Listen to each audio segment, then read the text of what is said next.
Out of the night that covers me, black is the pit from pole to pole. I thank whatever gods may be for my unconquerable soul.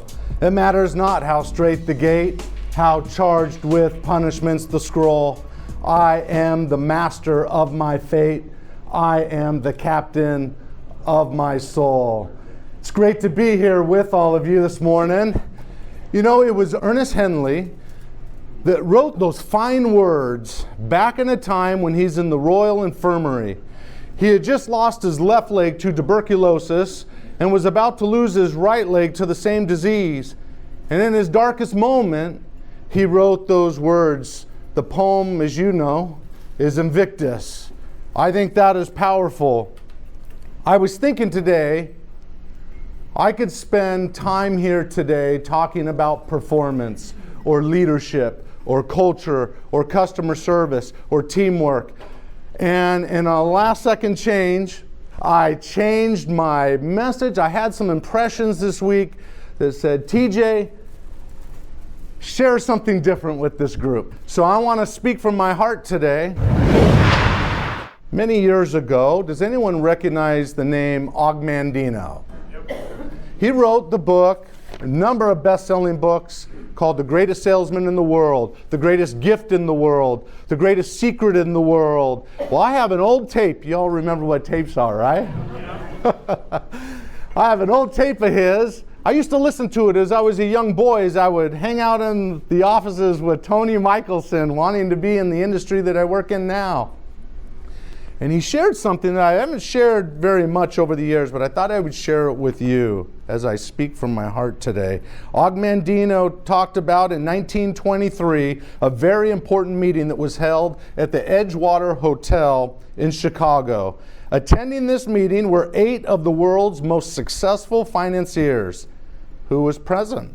The president of the largest steel company, the president of the largest utility company, the president of the largest gas company, the president of the New York Stock Exchange, a member of the U.S. President's cabinet, the greatest bear on Wall Street, the head of the world's greatest monopoly, and the president of the Bank for International Settlements. Certainly, you would all agree that was a group of some very powerful people.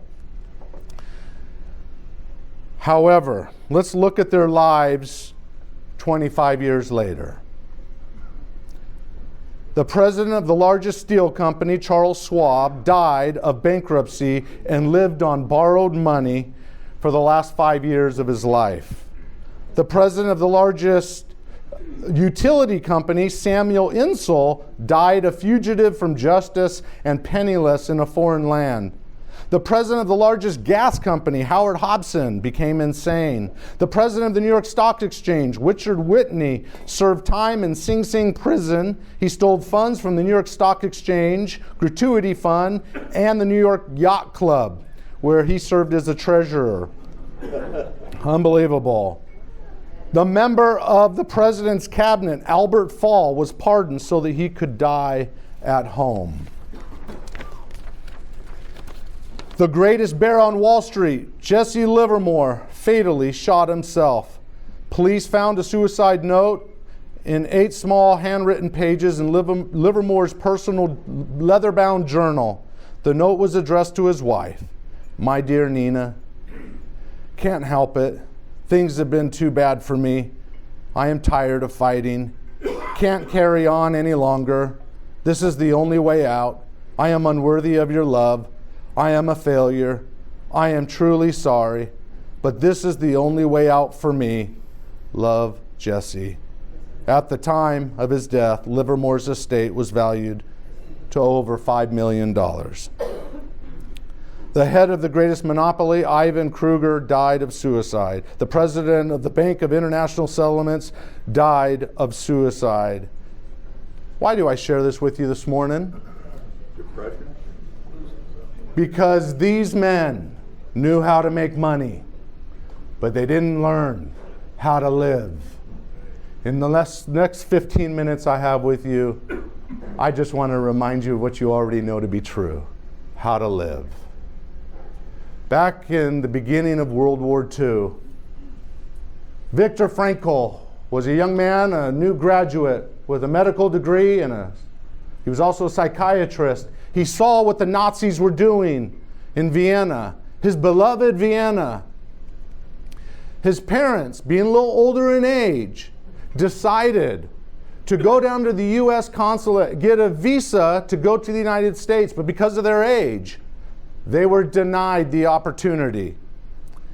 So the next day, Viktor Frankl went down to the U.S. consulate, and he went to try to get a visa. Because of his age being young, he was awarded that visa. So he was excited. He took that visa. He went home. He had the visa in his hand. But when he walked through the front door, what he saw on the floor next to the front door was a piece of marble that his dad had taken from a blown up synagogue. And on that marble had inscribed on it, "Love thy father and thy mother, that thy days may be long upon the land." As the story goes, young Victor took that visa, went upstairs to his bedroom, opened up his dresser drawer, opened it, put the visa in, closed the dresser drawer, and never used it. Instead, he chose to go to the prison. He went to later Auschwitz with his dad. And fortunately, he was there because being a doctor and a psychiatrist, he was able to help his dad and others there with the needs that they had inside those camps. As you read his story, it's pretty amazing. Years later, he would be freed from that. And he ended up writing a book called Man's Search for Meaning.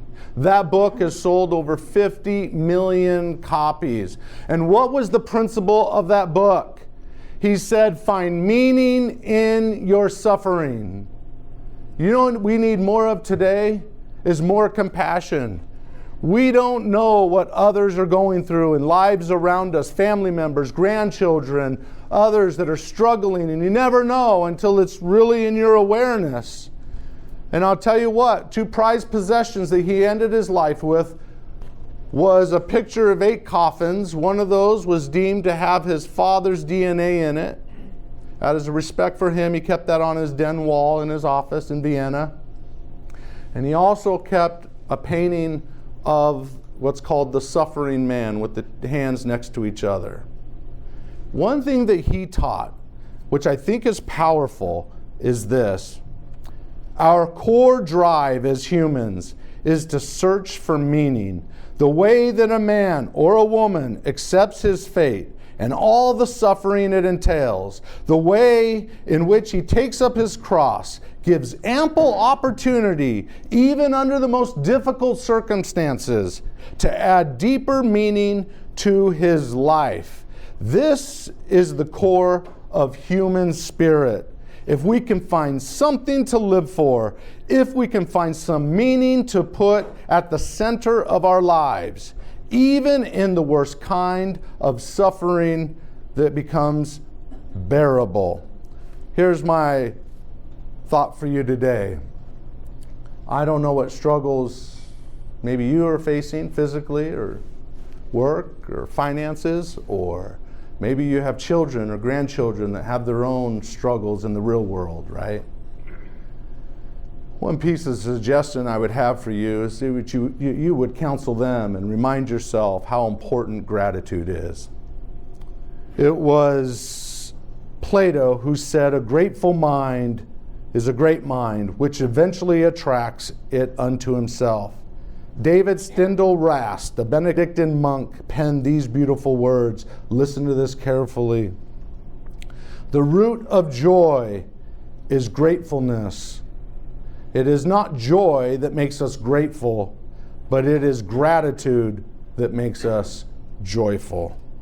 I would suggest to everyone in here, research in the last 5 years has shown through studies that there is a powerful effect if you will take time every day to write down 3 things that you're thankful for and why you're thankful for each one of those things. I would invite each of you to pause in life and recognize all those things in your life that you are grateful for. And I promise you, if you will do that, you will find more peace in your life. Now, let me shift gears just quickly in the last couple minutes. Does anyone in here recognize the name, I think some of you may, Bob Mowad? Bob Mowad was a great friend of mine. The last 3 months of his life, one of his last bucket list goals was to write a book he'd never had. When If You Think You Can came out in 2005, this is the 15th version of it, by the way. When we were writing our book together, it was at a time when he was on his, basically a deathbed. He had gone into a coma. He had come out of the coma to everyone's surprise, but his body couldn't move. But his mind was as sharp as a whistle, and I sat next to his bed at home for 3 months straight, talking about high performance principles, and we ended up getting that book out. If you're a leader of an organization, here's one thing that he left me that I'll leave you today. He would often, as we would travel together, right, we'd go to Hill Air Force Base, we'd go other places, he would always get up in front of the audiences and he would say, "Who's always in the driveway when you come home after a long day of work?" And the audience would chuckle just like that.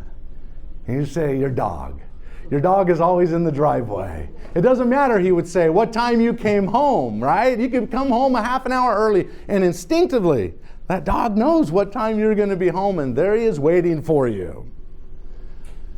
And then you drive up into the driveway. It's been an exhausting day.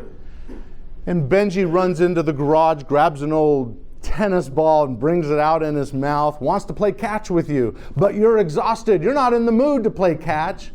But Benji is persistent. And if dogs could talk as you're getting out of the car, Benji says, "Let's play catch." And you're like, "No, I'm exhausted today. I'm not going to play catch."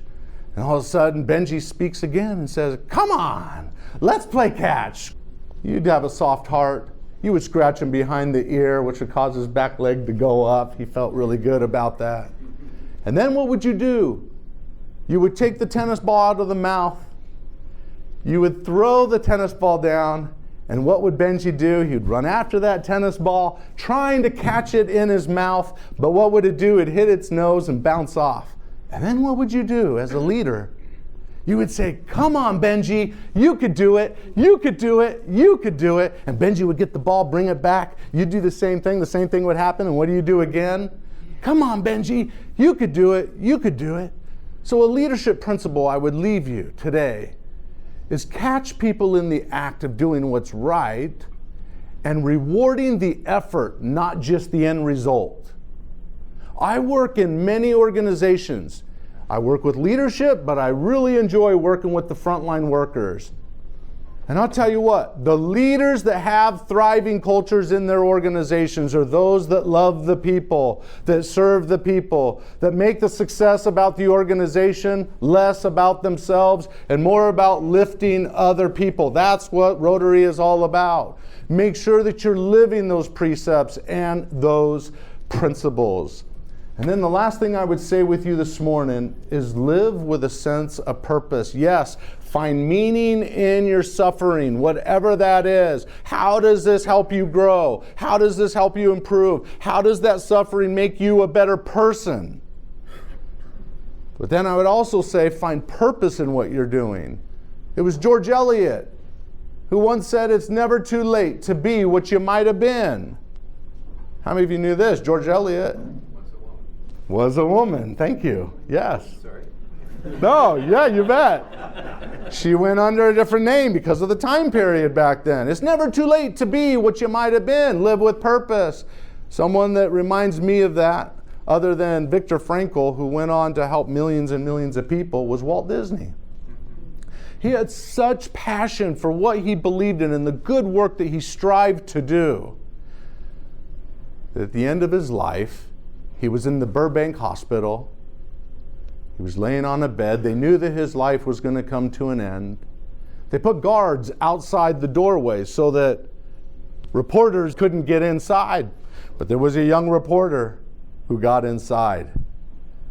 And when he got in the room alone with Walt Disney, Mike Vance told this in one of his books, one of his presidents. The reporter got in there, and Walt Disney, laying on the bed, waved him over to the bed, encouraged him to lay next to him on the bed.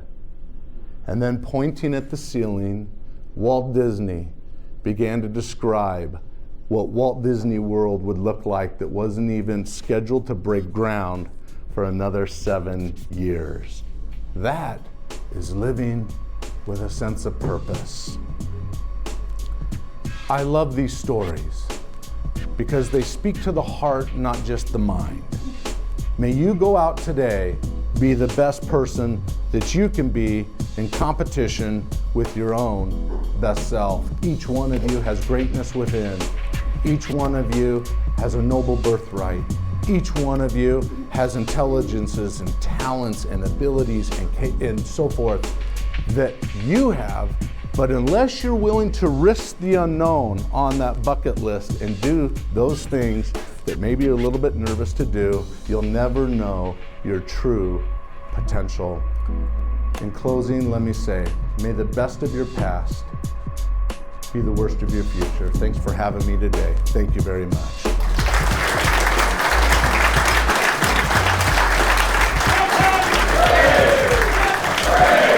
Thank you.